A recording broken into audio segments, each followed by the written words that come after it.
Buona giornata, benvenuti, bentrovati, il nostro appuntamento consueto dedicato al mondo dello sport, sempre e naturalmente con www.venetoglobe.com, la nostra e la vostra web tv. Per quanto riguarda le nostre produzioni, le trovate tutte in modalità on demand sui canali Facebook e YouTube. Per quanto riguarda invece il digitale terrestre, canale 95 per Veneto e Friuli Venezia Giulia, corrispondente a Caffè TV 24, l'emittente del Nord Italia, ogni giorno alle 19:40-45 circa, in seconda serata e poi nella primissima parte della mattinata. Questi i nostri appuntamenti. Ed iniziamolo il nostro appuntamento parlando di tennis oggi, perché è una giornata importantissima per il tennis italiano. Trarremo le conclusioni questa sera, inoltrata, notte inoltrata magari, perché Fognini e Berrettini saranno impegnati appunto nella giornata di oggi per cercare, Berrettini contro Tsonga, per cercare di continuare ad andare avanti in questo importantissimo challenge, ultimo respiro, diciamo così, tra i 10 migliori tennisti. Rugby mondiale invece, siamo prossimi alle finali in Giappone, la finalina si terrà venerdì, terzo o quarto posto a Tokyo tra Nuova Zelanda e Galles. Gli All Blacks sono i delusi di questa manifestazione, naturalmente hanno perso, ma meritatamente contro l'Inghilterra, un'Inghilterra che adesso va a giocarsi la finalissima sabato a Yokohama contro il Sudafrica. Parliamo sempre di rugby, parliamo di Benetton e di Pro 14, la compagine dei Leoni Trevigiani è tornata alla vittoria, ha riaperto nuovamente il suo campionato contro i sudafricani dei Kings, vittoria per 39-30, i Kings che tra l'altro in questo periodo stanno soggiornando e stanno allenandosi in quel di Mogliano. Ma andiamo indietro nel tempo, andiamo indietro a domenica, a sabato anzi, quando si era appena conclusa la gara e ai nostri microfoni c'era già Federico Zani. Sì, speravo di giocare perché era tanto tempo che non calcavo più Monigo, quindi sono veramente felice di essere voluto scendere in campo oggi e molto bene per aver portato a casa questi 5 punti che erano fondamentali per la nostra corsa. Che esperienza è stata quella tua?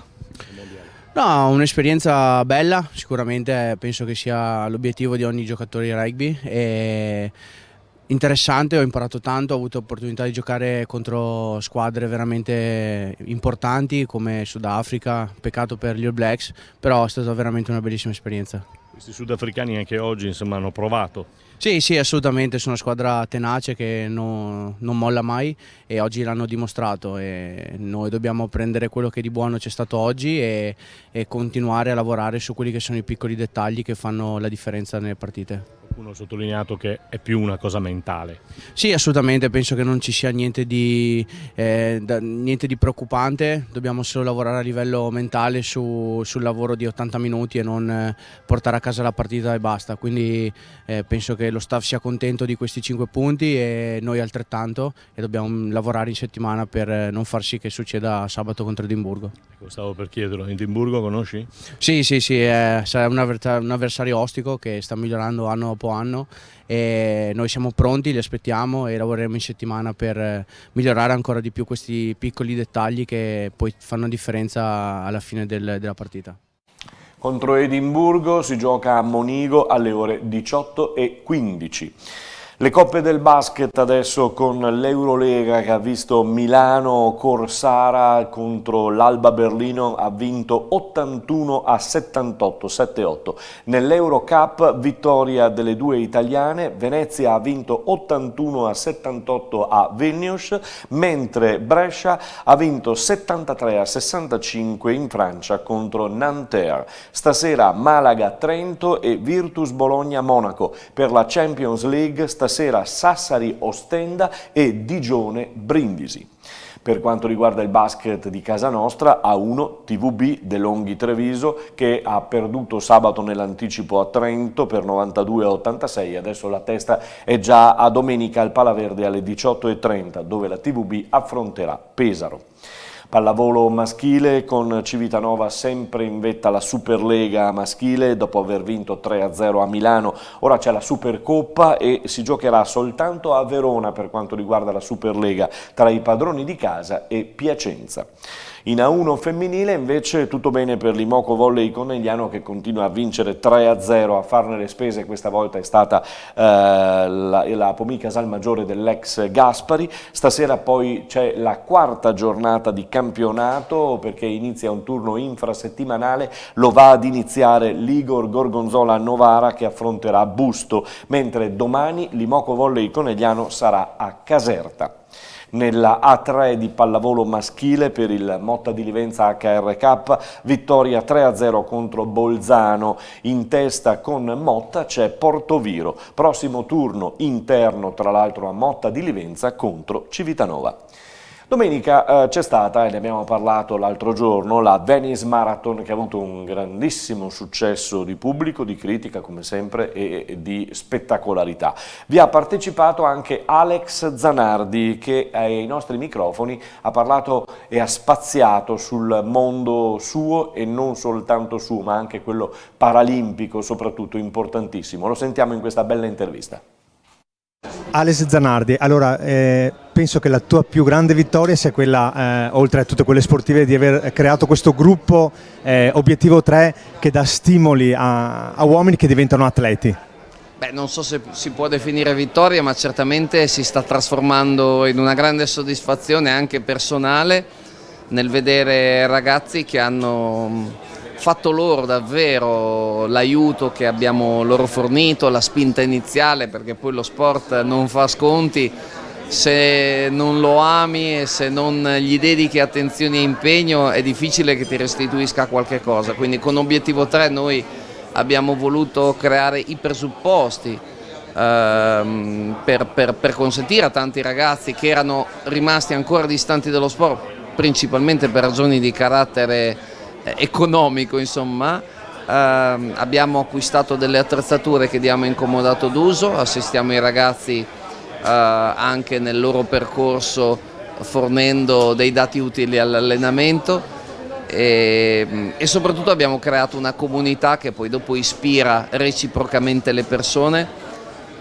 e sta nascendo qualcosa di molto bello, insomma abbiamo già messo per strada tanti ragazzi, più di una sessantina, e molti di loro sono francamente già al punto di poter avere anche ambizioni sportive importanti, alcuni addirittura secondo me sono molto vicini a regalarci la possibilità di soddisfare anche l'ambizione che abbiamo dichiarato chiamando il progetto Obiettivo 3, cioè di dire speriamo di riuscire a trovare almeno 3 persone capaci di arrivare a guadagnarsi la qualifica dei Giochi di Tokyo, quindi sarebbe davvero bellissimo per me poter arrivare a Tokyo per quella che molto probabilmente, oddio non si sa mai, ma immagino possa essere la mia ultima Paralimpiade, sia nella veste di atleta che in quella di tutor.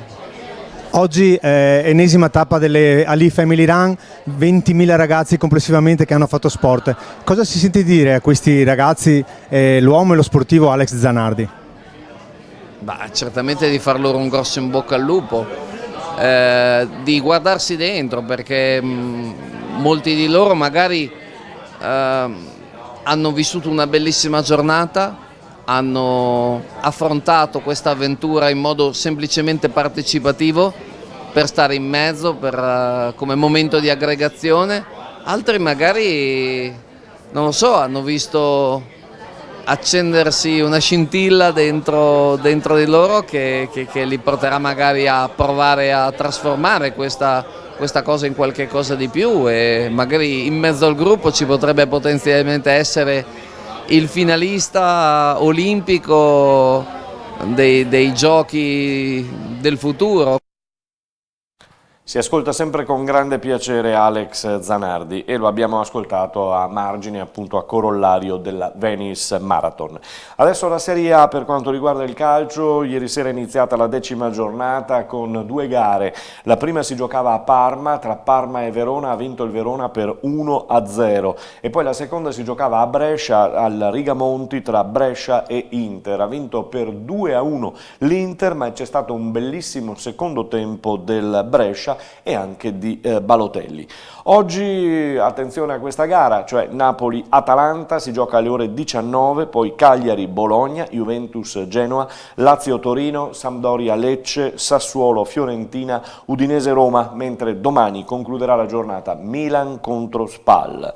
In Serie B le Venete e le Friulane, ha fatto il colpaccio il Pordenone, che è andato a vincere in rimonta a Venezia il Penzo per 2-1, bene, quindi la prova dei pordenonesi di Tesser. Il Chievo ha battuto il Crotone per 2-1 ed il Cittadella ritorna sugli standard normali alla vittoria 1-0 contro Livorno. Questo per quanto riguardava la Serie B.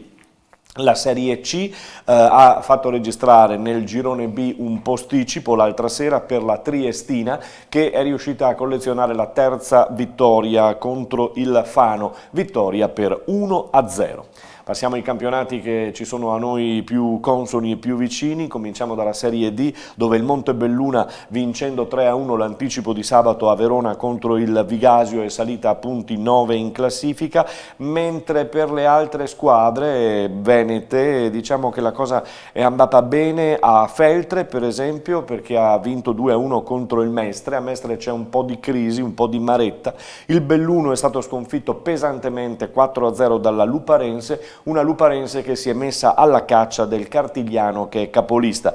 Turno infrasettimanale quest'oggi con il Montebelluna in casa contro il Delta Rovigo.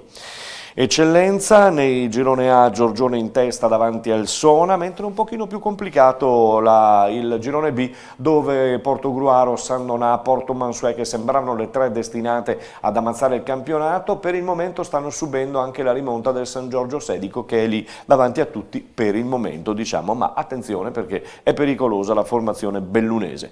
Andiamo a chiudere con il basket. In Serie A2 femminile il Ponzano Basket sabato affronta un altro derby dopo aver perso quello casalingo a Palacicogna contro le Lupe di San Martino di Lupari. Altro appuntamento casalingo al Palacicogna contro le Giants Marghera, e sarà battaglia anche in questo caso. Mentre nella Serie B maschile la Rucker Sanve continua a vincere 6 su 6 le gare contro Cremona. Gli uomini di Mian hanno vinto molto bene dopo un tempo supplementare. Rucker adesso in testa al campionato con Padova a 12 punti, trasferta la prossima contro Gilbertina Soresina, che tra l'altro è l'ultima della classifica. Abbiamo concluso con questo nostro appuntamento dedicato al basket, con questo nostro appuntamento dedicato al mondo dello sport. Noi ci risentiamo domani. Buona giornata a tutti voi.